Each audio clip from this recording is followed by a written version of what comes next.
and Charlie Davis. You will be hearing from each of them throughout this presentation. So you may be wondering, what is Doah Growers and what is our mission? Our mission at Doah Growers is to grow a sustainable vegetable garden that yields produce on a consistent basis and allow for continuous donations to local food pantries. ROI is all about the impact on the community. It will be impacting the community by giving the local food pantries fresh vegetables that they lack. And they deserve fresh produce just as we do each and every day. And this will be impacting over 450 families in our community. That's our why, but this is my why. I've been fortunate enough to have fresh produce and fresh vegetables, but one day I might not. So I think it is important to donate fresh vegetables to local food pantries. Purpose.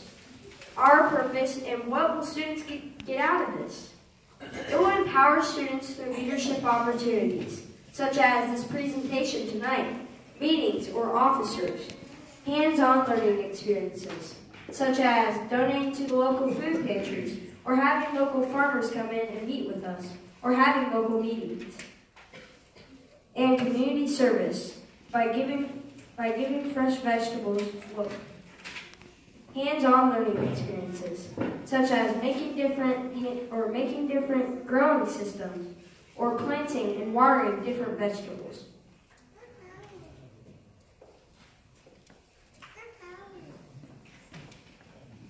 We have very specific short-term goals. Our first goal is to harvest vegetables by May. We then want to take those vegetables and make our first donation to the Sulphur and Middletown food pantries. These food pantries serve over 450 families each month. We currently have 4 hydroponic systems. Our goal is to build more hydroponic systems like this one here. Currently, we are tracking the growth of our plants in a line route. We also want to meet with local farmers so we can continue to learn more about our vegetables. We also want to organize and attend business meetings. By attending those, we are looking to get funding and sponsorships. Long-term goals. We had many long-term goals, but here are some of them. They go from next year and beyond, or like Buzz Lightyear would say, from infinity and beyond. Reopen greenhouses. We want to reopen our greenhouses so that we can have more places for our vegetables and produce. Monthly farmers markets. We think that the community should have a chance to have our fresh produce, and it's also a way for funding because they'll be buying our fresh produce and we'll be getting every penny back. Consistent rotation of vegetables. For all the vegetables, we need to be grown all year round so that we can always have donations to the food pantries. So we don't want to have to wait a certain amount of time to replant our vegetables. Involving the community. We're wanting the community to know what we are doing so that they can help us in this process, like spreading the word, helping us care for our vegetables, and funding. Gaining sponsors and funding. We're needing more money from the people so that we can have our greenhouses and our supplies. A way to do this is with funding like SNAP raise or by getting sponsors. Composting. When we get our greenhouses reopened, we want to fertilize our vegetables. A way to do this is with composting because you're getting rid of less trash, less pest problems, and you're also fertilizing your plants. Using the design process was essential for such a big project. We followed it the entire time. This helped keep us on track and not get too far ahead of ourselves. The 5 steps to the design process are ask, imagine, plan, create, and approve. The process is cyclical, and we are continually using it to make our project the best it can be. The first stage in the design process is ask. In this, we individually broke up and asked questions about what we wanted to accomplish. We wondered about the growing process, crop production, and funding. How will we plant indoors? How will we constantly produce vegetables? Where will we get the funds to create gardening systems? This led to the imagine process. In this stage, we brainstormed and thought how we wanted the project to work. We knew we could not get into our greenhouses, so we did some research and found hydroponic systems. In this, we brought the outdoors in and created plant life inside. We also had homes with the amount of people. There was too many people focusing on one thing. So we split everybody into research teams, and each research team has a different vegetable. This makes us work smart and use our time wisely.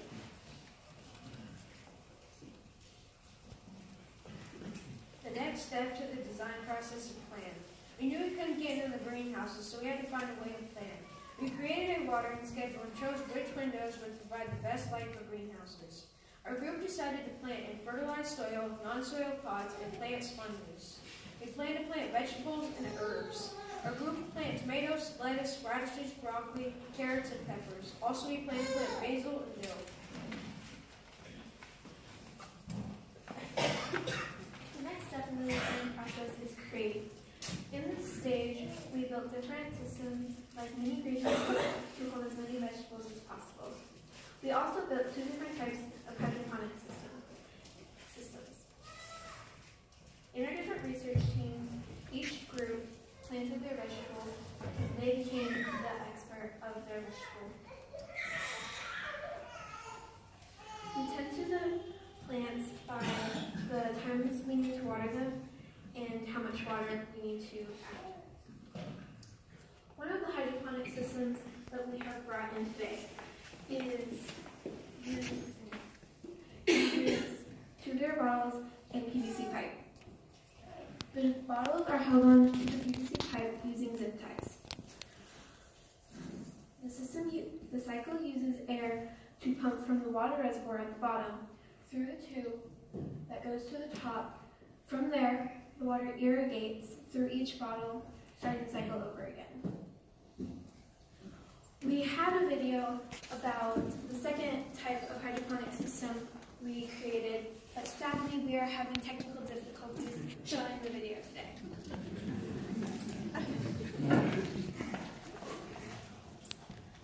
Improve. This is the last stage of the design process, and this is what Doah has improved on. Planting. Some of the problems with our planting stage was the radish and carrot groups. Some of our groups had problems with their planting. The radishes had too many radishes, and the carrots didn't have enough soil.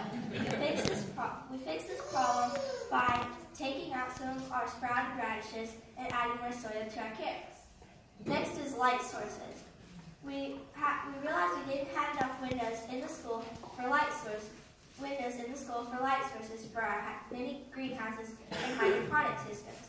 We looked online and found these grow lights, and we even purchased a few. We are also using LED Christmas lights. Next is the hydroponics. One of our hydroponic systems didn't circulate the water properly because the plants were using all the water, so we couldn't recycle the water. We fixed this problem by adding more water to our water buckets, and so the water could circulate and recycle properly. Last is the watering stage. Some people in the Doah growers got a little water happy, so they aren't allowed to water anymore.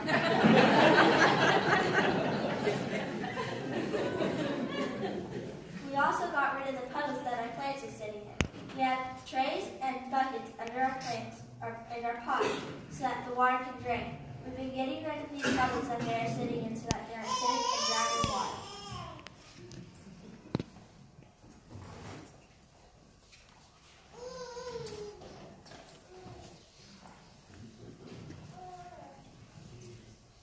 Our ultimate goal is to utilize our existing greenhouses. However, it is not possible because they are in poor condition and non-functional.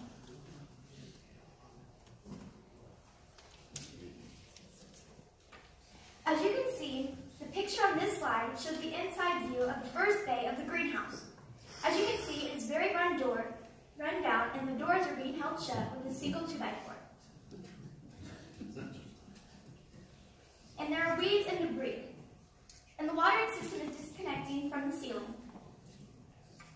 This picture shows our cooling tank and our filtering system. They both have been corroded.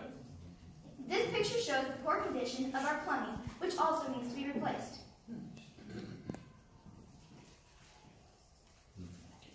Unfortunately, our greenhouses have been used as storage for the past 10 years. At one time, we had a watering system that was functional, but is now rusted and non-salvageable.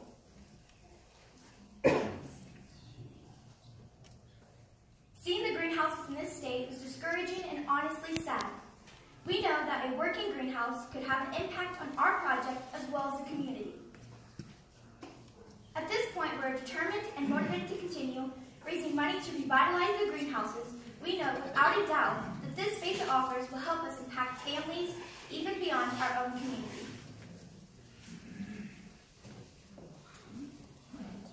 Consider supporting us by partnering in ongoing education, financial support, and spreading the word on social media. If you would like to help us, you can contact us with the teacher's email or school number. To get updated on our progress, you can follow us on Facebook or on YouTube.